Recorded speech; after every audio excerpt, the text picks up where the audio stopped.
Vamos a tener una oración y comenzamos con la palabra. Querido Dios y amado Padre Celestial, gracias te damos en esta hora por poder alabarte, por poder darte gracias.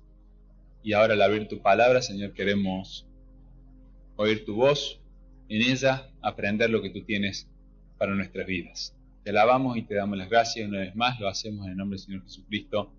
Amén. ¿Por qué hago lo que hago?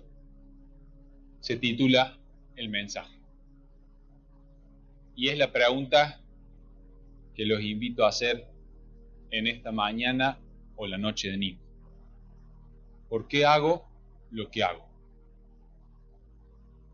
Y quizá antes de arrancar, lo mejor que podemos hacer es tomarnos 30 segundos para hacernos esa pregunta, mirarnos y respondernos. ¿Por qué hago lo que hago?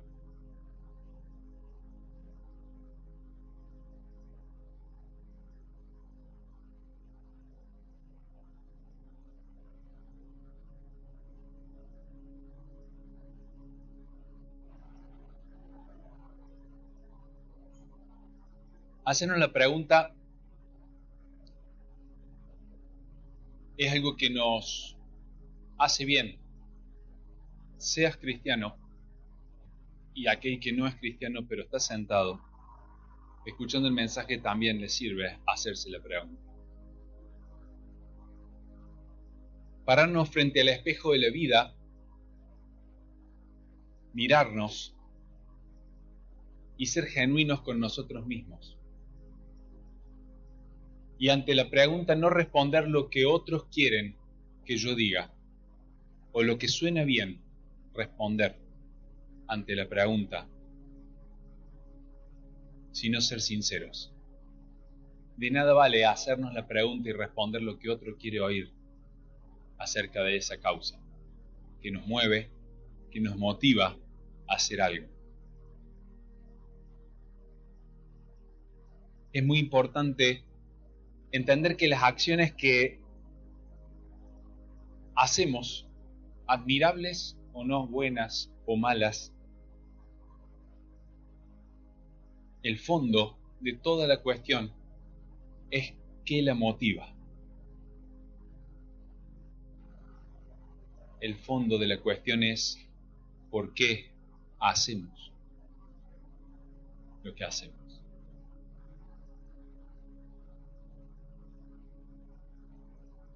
En Samuel conocemos el versículo cuando el Señor le dice que el hombre mira lo que está delante de sus ojos, pero él no hace eso.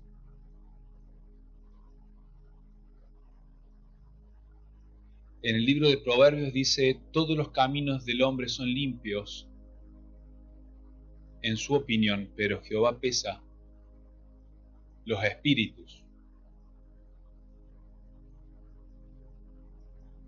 Y yo puedo encontrar a dos personas exactamente haciendo la misma cosa, pero con motivaciones totalmente distintas. Dos personas haciendo exactamente la misma cosa, pero con motivaciones totalmente distintas. ¿Por qué hago lo que hago? Alguien dijo una vez, cuéntale a un egoísta los beneficios de la generosidad y será generoso por puro egoísmo. ¿Se dan cuenta el fondo de la cuestión de dónde está? Dice 1 Corintios capítulo 13, versículo 5, examínese para saber si su fe es genuina. Lo estoy leyendo en una traducción que es Nueva Traducción Viviente. Examínese para saber si su fe es genuina. Pruébese a sí mismo. Sin duda, saben que Jesucristo está entre ustedes. De no ser así, ustedes han reprobado el examen de la fe genuina. ¿Por qué hago lo que hago? Esa es la pregunta que quisiera que nos llevemos, que pensemos. Segunda Crónicas. Este pasaje que vamos a compartir, y no lo voy a leer completo el capítulo 29, solamente voy a ir haciendo algunos comentarios de él. Segunda Crónicas, capítulo 29.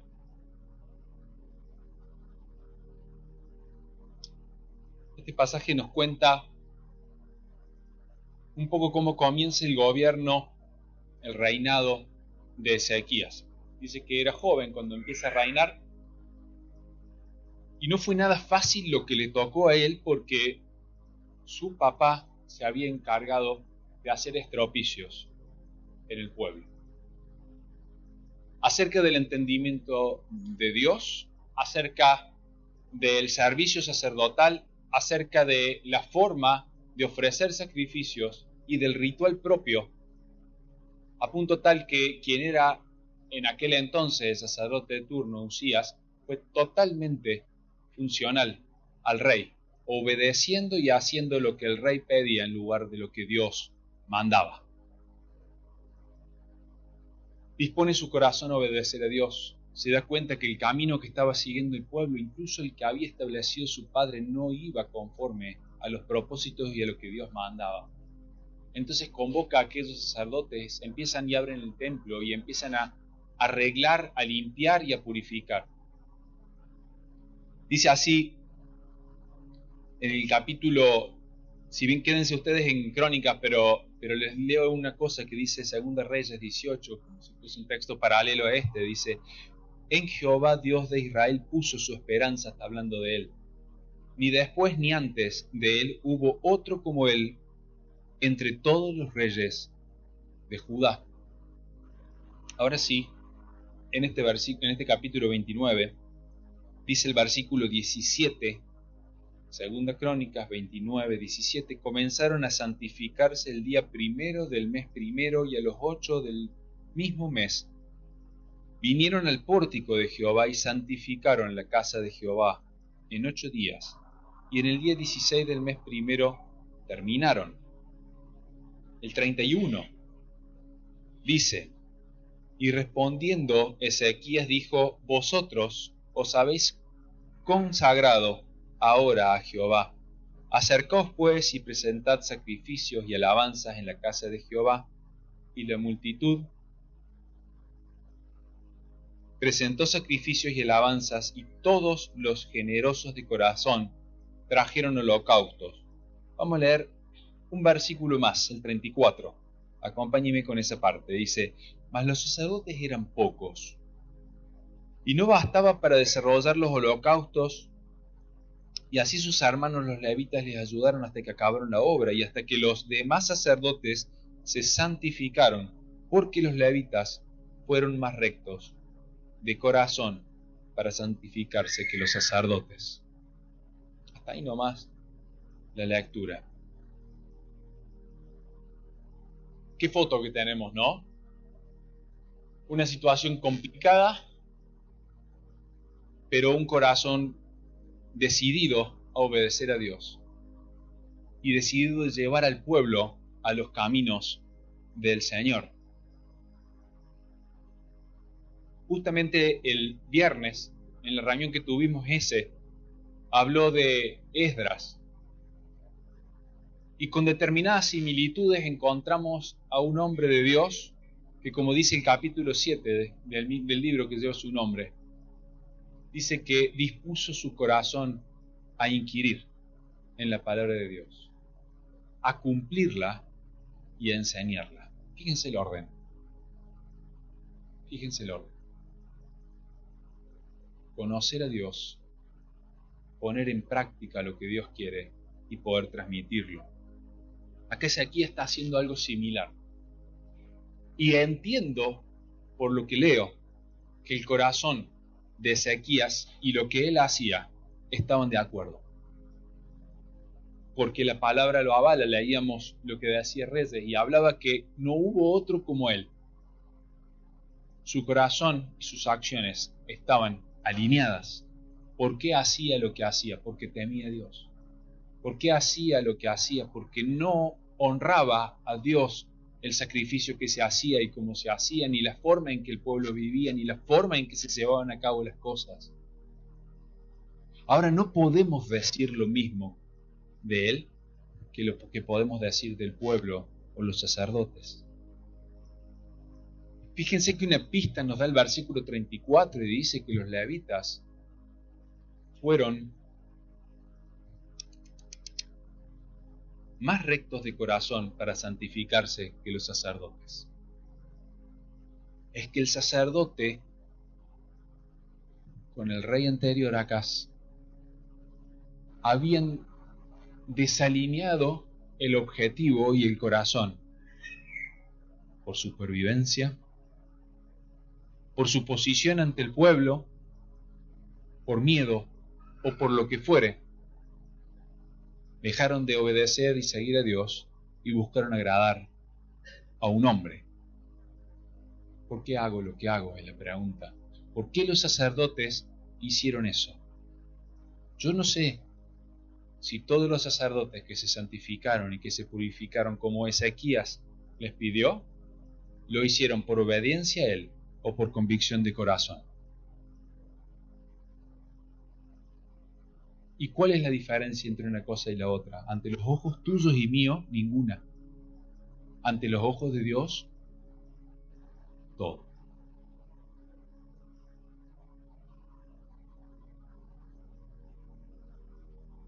Entonces, la pregunta que viene ahora es, ¿estamos decididos a cambiar lo que hay que cambiar? Lo primero que tenemos que hacer entonces es darnos cuenta qué y a qué se ata, a qué se une. Cuando Pablo escribe a la iglesia de Colosas, dice en el capítulo 2, verso 20 al 23, pues si habéis muerto con Cristo en cuanto a los rudimentos del mundo, ¿por qué, como si vivieras en el mundo, os sometéis a preceptos tales como no manejes, ni gustes, ni aun toques, en conformidad a mandamientos y doctrinas de hombres, cosas que todas se destruyen con el uso? Tales cosas tienen a la verdad cierta reputación de sabiduría, en el culto voluntario, en humildad y en duro trato del cuerpo, pero no tienen valor alguno contra los apetitos de la carne. ¿Suena difícil como lo dice? No sirve de nada, le está diciendo Pablo, todo lo que hagan del cuerpo hacia afuera, si lo están haciendo como prácticas y obediencias puras, exteriorizaciones que muestran una religión que pareciera intachable de sabiduría y de humildad, si lo están haciendo de la boca para afuera. Porque el apetito de la carne nunca lo van a saciar. Lo único que estás haciendo a la carne es ponerle un palo en la rueda, pero no lo vas a frenar haciéndolo. Y el problema es cuando eso lo vivimos nosotros en nuestra vida y nos preguntamos por qué hago lo que hago y en la pregunta no lo encuentro a Dios. Y me encuentro yo sentado en eso. ¿Lo ponemos en otros términos? Nos podemos pasar una vida cuidando las exteriorizaciones para mostrar una vida cristiana. No, ¿cómo vas a hacer eso? ¿Qué van a pensar de vos? Y eso quizá nos lo grabamos a tal punto que estamos atentos al detalle más que al corazón. Caemos entonces en el cristianismo de las apariencias y en el cristianismo de la superficialidad. Qué duro que suena, pero es que la pregunta es difícil y si no la trabajamos de fondo no vamos a poder actuar. De nada le vale al Señor la superficialidad nuestra, las apariencias de lo que querramos mostrar a otros. Lo pongamos en ejemplos. Nos vemos tentados, si quieren, a medir las cosas por lo externo. Y sin duda que lo hacemos. Nos cuidamos en las palabras.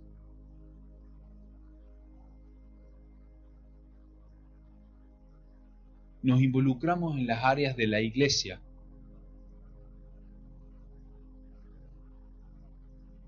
Si juega la selección, voy a ir a la iglesia porque me va a hacer espiritual. Oremos, hermanos, por los que no vinieron.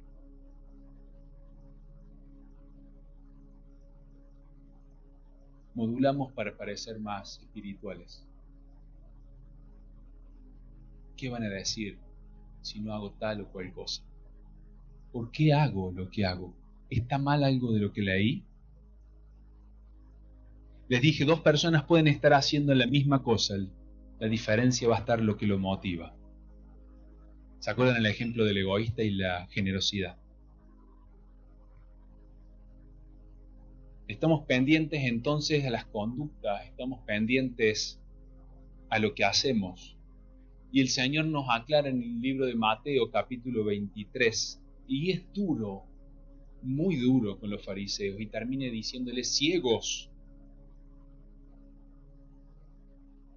limpia primero lo de dentro del vaso y del plato, para que también lo de fuera sea limpio.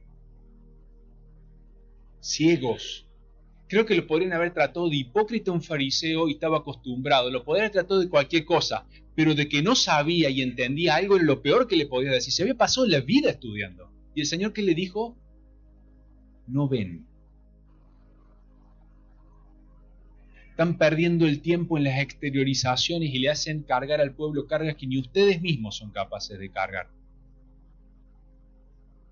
Limpien primero por dentro el plato y el vaso y van a darse cuenta que por fuera va a estar limpio. ¿Qué dice un versículo que conocemos? De la abundancia de nuestro corazón habla nuestra boca. Porque donde está vuestro tesoro, allí está tu corazón. Aquello que nos gusta, aquello que nos llama, aquello que nos atrapa, es lo que nos hace seguir, lo que nos hace buscar, lo que nos hace ir. Y en esos espejitos de colores que podemos vender, podemos demostrar cosas distintas al tesoro de nuestro corazón. Marcos capítulo 7, versículo 21 a 23, porque de dentro del corazón de los hombres salen los malos pensamientos, los adulterios, las fornicaciones, los homicidios, los hurtos, las avaricias, las maldades, el engaño, la lascivia, la envidia, la maledicencia, la soberbia, la insensatez. Todas estas maldades de dentro salen y contaminan al hombre. ¿Cuál es la causa que me lleva a hacer lo que hago? ¿Cuál es la causa que te lleva a hacer lo que haces?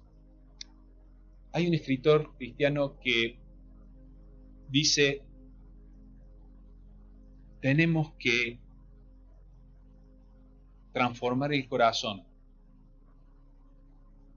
arrepintiéndonos del pecado que está debajo del pecado. ¿Cómo? Sí, la transformación del corazón es arrepentirse del pecado que está abajo del pecado. Yo puedo hacer cosas que muestran hipocresía, pecado. ¿Qué me movió a hacer eso? ¿Qué hay en mi corazón que no sea Dios que me mueve a hacerlo? Arrepentite de ese pecado y después trabaja sobre la exteriorización, porque se va a corregir solo. Y aclara esto con un versículo de Jeremías, capítulo 2, versículo 13, que dice: porque 2 males ha hecho mi pueblo. Me dejaron a mí fuente de agua viva y cavaron para sí cisternas rotas que no retienen agua. Primer pecado, entonces, debajo del pecado, se olvidaron de mí. Segundo pecado, una cisterna rota entroniza tu deseo y tu voluntad.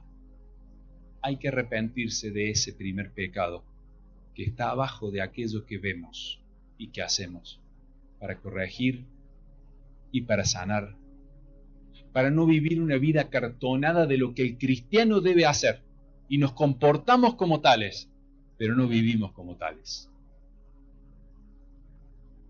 Es que pareciera que si la Biblia fuese una receta de lo que debemos y no debemos hacer y los cumplimos, todos pasan por la vara del cristianismo como si lo fueran, pero no ante Dios.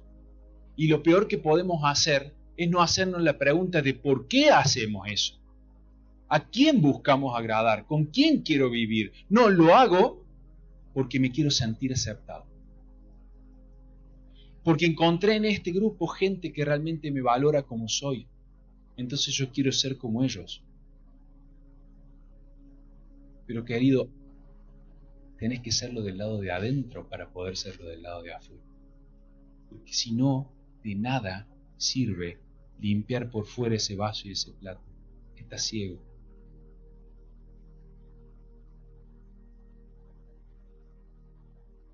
Entonces, si queremos resolver el problema de fondo, decíamos lo que planteaba Jeremías, pongamos en el lugar que corresponde a Dios.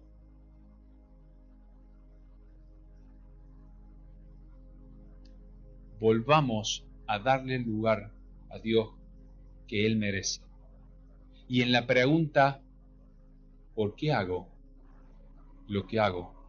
Agarrar esa cisterna rota de tu vida y de mi vida y sacarla y ponerlo a Cristo. Porque cuando todo pasa por el filtro de Dios en nuestras vidas, va a cambiar el porqué.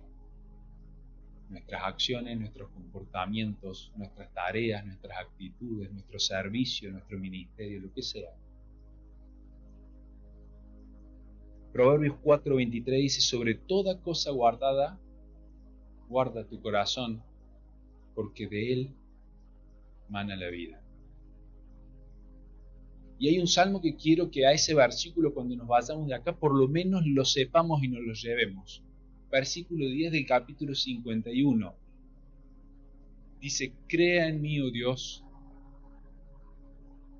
¿Lo buscan? Y lo leemos. Así lo aprendemos. Salmo 51, 10.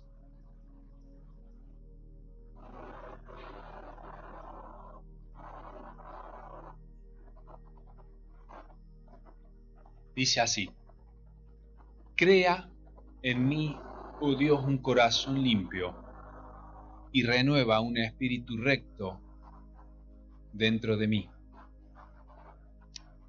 ¿Me ayudan y lo decimos todos? Crea en mí, oh Dios, un corazón limpio y renueva un espíritu recto dentro de mí. Una vez más y nos lo aprendamos.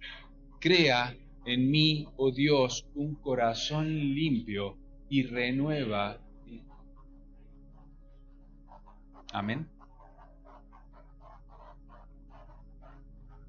Se comienza por Cristo. ¿Quiero cambiar? Voy por Cristo.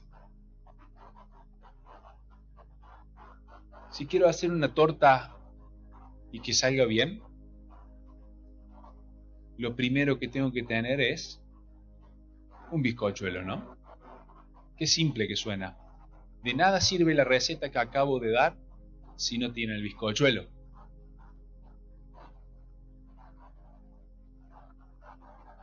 Y porque parece sencillo,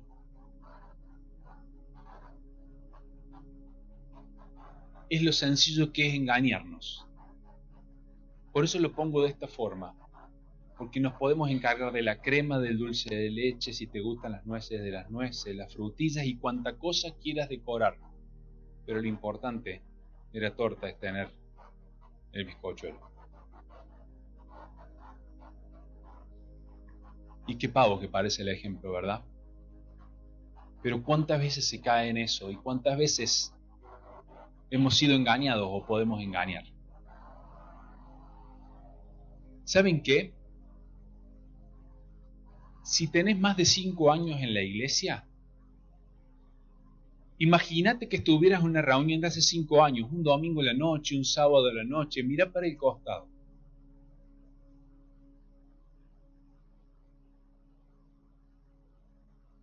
¿Están o no están? ¿Cuántos faltan?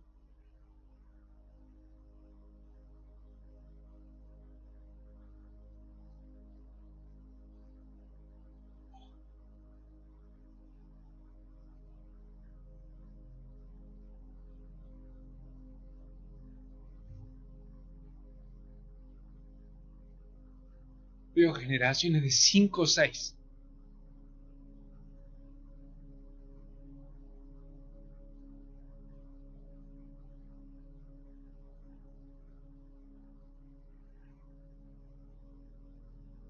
¿Se dan cuenta a lo que me refiero?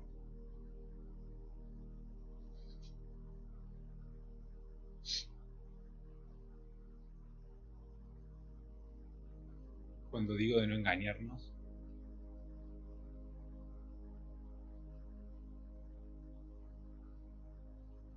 Había hechos que podían parecer que eran hijos de Dios, muchas personas que estuvieron al lado tuyo, pero se encargan de negarlo públicamente hoy. Y por eso es que tenemos que ser incisivos con la palabra, ir de frente y de a fondo, para que el mensaje cale en la vida. Porque vamos a lograr gente que moralmente actúa como si fuera cristiano hasta que se fue y se encontró en otro grupo. ¿Por qué hago lo que hago? No es el conocimiento de la palabra de Dios la que te salva y me salva. No es el cambio de actitudes el que te salva y que me salva. No es cantar fuerte, asistir a la iglesia, pararme acá adelante, tocar un instrumento y cuanta cosa se te ocurra que puedas hacer en la iglesia. Sé hijo de Dios sí y solo si Cristo vive en mí. ¿Por qué haces lo que haces? Examinaos a vosotros mismos si estáis en la fe, probaos a vosotros mismos.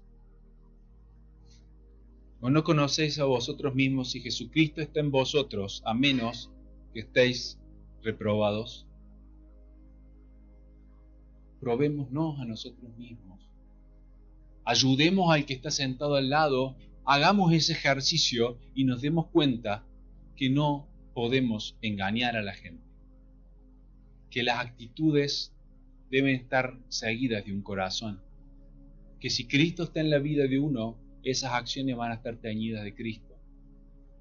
Pero hay acciones que parecen buenas, pero en el fondo no está el Señor. Y no puedo decir estas cosas sin decirte que el ejemplo que puse del bizcocho, y luego vos podés haber pensado en toda la cosmética de aquella torta, pero si no lo tenés a Cristo, no te sirve de nada.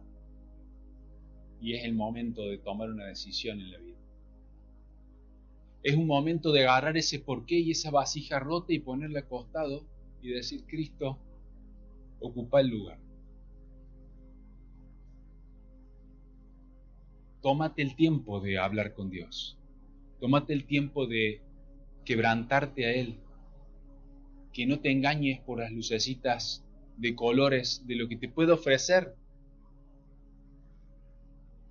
el mundo o quizá el área en donde estás. ¿Y por qué digo el área en donde estás? Porque te sentís cómodo, porque te gusta la gente que parece o luce buena, porque te gusta cantar fuerte o lo que sea. Si confesás con tu boca que Jesús es el Señor y crees en tu corazón que Dios le levantó de los muertos, serás salvo. Si confesás con tu boca que Jesús es el Señor de tu vida, y si crees en ese corazón que Dios lo levantó de los muertos a Cristo, es decir, que solo por medio de Él hay salvación y esperanza de vida eterna, vas a ser salvo. Arrepentimiento, humillación a Dios, entronizar a Cristo en la vida para poder darle gloria a Dios. No hay gloria que Dios reciba de alguien que no es su pueblo. No hay gloria que Dios reciba de alguien que no lo alaba de corazón. Frutos de labios que confiesen su nombre, el fruto no es de la boca, sino del corazón. Nos ponemos de pie y terminamos con una oración.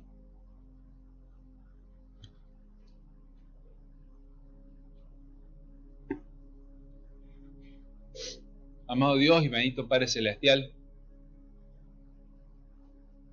gracias te damos una vez más por lo que nos enseñas en tu palabra.